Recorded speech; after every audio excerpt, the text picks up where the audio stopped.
Connect Show, the place to help you feel deeply connected with yourself, your desires, and in your relationships. I'm your host, Rachel, and in previous episodes, we brought you the experts in communication, love, and we gave you the resources to deeply connect with others.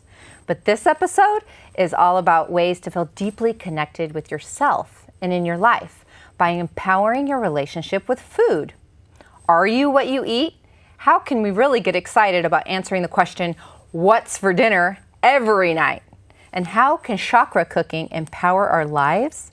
To help me tackle the topic and girl chat about it, I have a special guest with me and a woman I personally admire, Deb Granja. Hi, Rachel. Deb, thank you so much for coming on the show with me. It's my honor. To talk about one of my favorite topics, which is food. And this is why one of the reasons I love and adore you is because we share an enthusiasm for food, right? Yes, love food. And personally in my life, I believe that my relationship with food I've used as one of the most powerful, accessible, and convenient ways to completely transform my life. I co-authored a book called Transforming Our Lives, and in that book I write about a culinary spiritual awakening that I had, and ever since that day I have completely transformed my life. And in the book I talk a little bit about how I used 5 lessons that I can now infuse in my everyday life because I learned to cook creatively in the kitchen and just thought about my relationship with food a little bit differently. And I was curious to know a little bit about your journey, because we've talked about that in some length and depth, and you have such a beautiful, empowering, inspiring journey. And how has your journey with food been in your life? Has it changed? And if it has, what has been your motivation in changing? Yeah, food. We have to have it, and it's always there. And it's an interesting relationship that I've had with food. I think the 2 most significant periods in my life that food really came into play, that I had to do a shift, was the first time when I was pregnant with my second daughter, and I actually had gestational diabetes, and I was just determined not to have to take medication. So I did everything to follow a really strict diet with that. But the more significant period of time would be when I was actually diagnosed with breast cancer. And once I had the diagnosis, I did a lot of research as to what I could do on my own to potentially make changes. And diet was one of the major ones. And not diet as in, don't eat a cupcake, but what kind of things I should be eating, what kind of lifestyle changes to make. And I actually went to an entire raw vegan diet for several months. Wow. Was that like an overnight switch for you? Or, the motivation obviously was really crucial at that point for you. So, but was it, let's get real, was it easy to put down, what do you like, potato chips or ice cream or? Cupcakes. Okay. Yeah. So could you do that overnight because of that motivation? The motivation was pretty strong for me to do that, for sure. I had, luckily I had been on a bit of a path already. I'd been a vegetarian for a couple of years. And at the time that I was diagnosed, I was actually probably my healthiest. I had been doing green drinks for the majority of the day, not really eating a lot of processed sugar or processed food. So it's interesting to get a diagnosis like that when you're already feeling that you're doing everything in a healthy way. And what more can you do? But there's actually more that can be done. So what was the reason for the motivation? You said you were already on like a healthful path. I was on a path of loving myself. There you go. Yeah. That was my, part of my reason. Yeah, I needed to bring myself back up, kind of a phoenix in the fire kind of situation. Phoenix rising? Yes, totally. Out of the oven and the toaster. And that was me. So I found that food really made a huge difference. And the raw vegan diet, though extreme for some, it was an overnight change for me. Wow. I went from cooked food or some processed food and eating out pretty often to going to the raw vegan. So what was one of your favorite raw foods though that you remember? that really kind of saved your butt? You know what I mean? Like when you get the cravings, well, like what do we do about these cravings? What's amazing is that and I'm not doing raw anymore, though I'm back to vegetarian now. So what was amazing is that I actually had a birthday party, a huge birthday party, and it was it was called the raw party. And so I asked people to look up recipes and make something raw.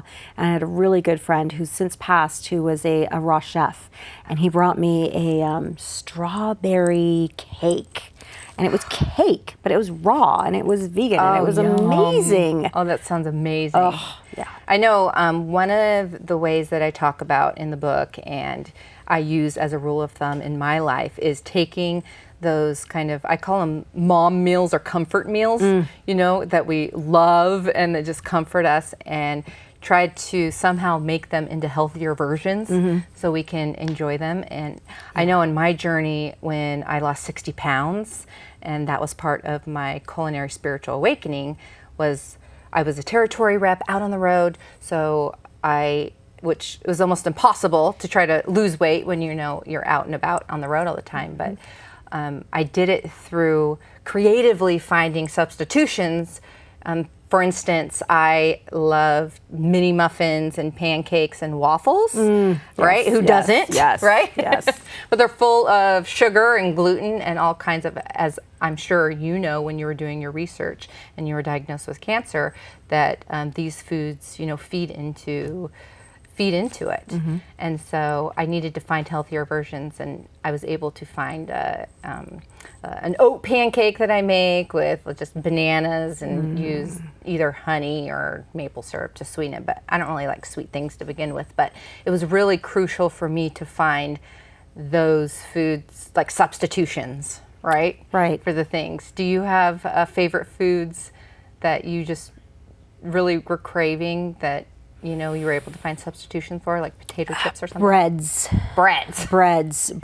Yeah. But you could actually do a lot with dehydrated nuts and all sorts of stuff that went in there, and they would make crackers. And so the crackers were as close as I can get, and some breads with big quotes.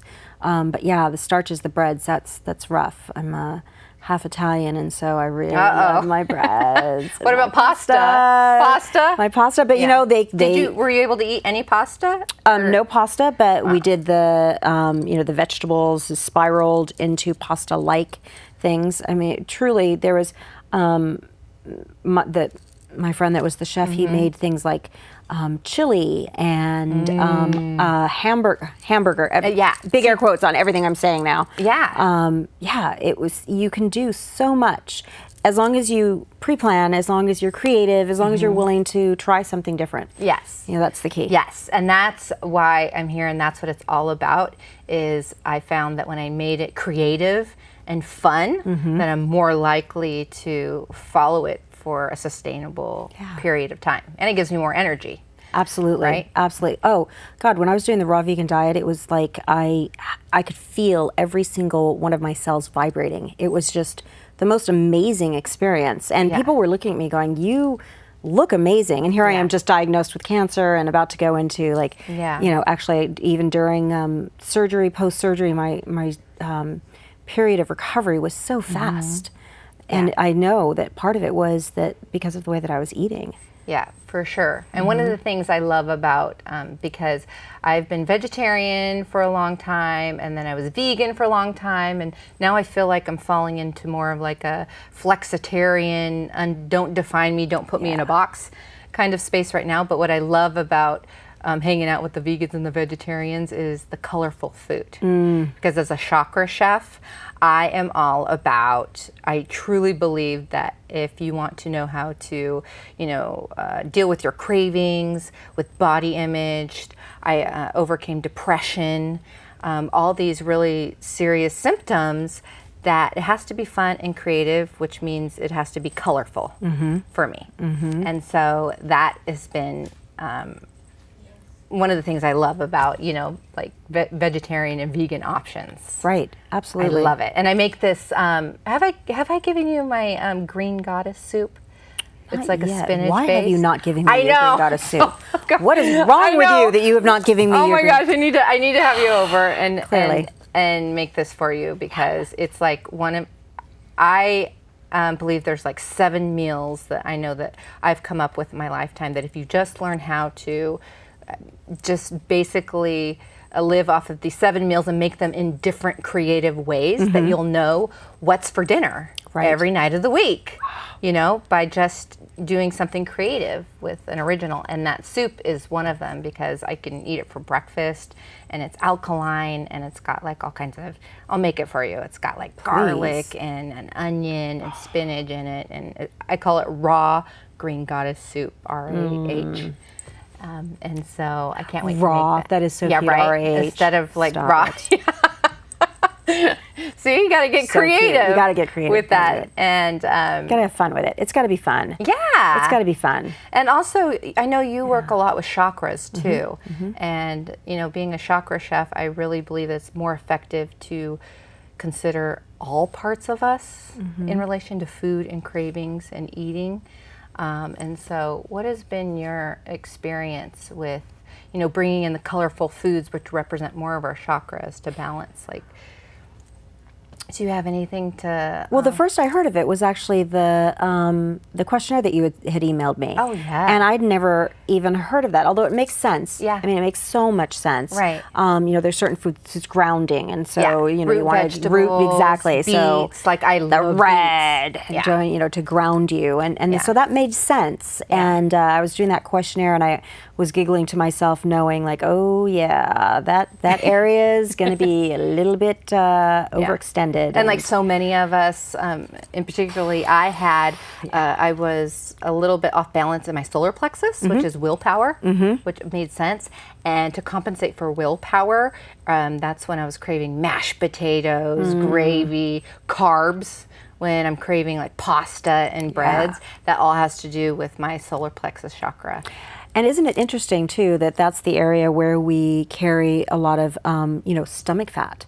And so we get that in a way protecting it, in a way covering it up. Like I don't want to expose that. I don't want to be, vulnerable. Yeah, because we're not wanting to express, what we really want to express out in the world. And so we'll use food to, emotionally compensate. I know I do it. But, don't we all? Right. That's why I'm here talking about it, though, is because I found such relief and was able to transform my life in such a beautiful way, to be available to meet beautiful people like you in my life that have been on such like amazing, powerful journeys. Very quickly, do you have any advice for somebody who wants to transform their relationship with food? And you were given quite the nudge to do that, but if somebody wasn't and they needed some motivation, do you have some quick advice for them? I think it really just getting in touch with your body and having some quiet conversations with your body and finding that motivation, finding the one thing. And some people do really well with just doing the dive and going 100%, like I'm just going to go raw vegan and I'm going to go all the way. I do really great with that. Some people don't do as well, and some need to take little baby steps. So I think that number one is really connecting with your body and listening to what it wants. Amazing. I love it. And I'm so glad we get to end on that note, because this is such just a powerful message to carry. So thank you so much for taking the time to girl chat with me about this. And thank you for connecting deeply with me today. And stay tuned for future episodes on social media, detoxes, vision board quests, and other ways to feel deeply connected to your life. I'm your host, Rachel, and we'll see you next time.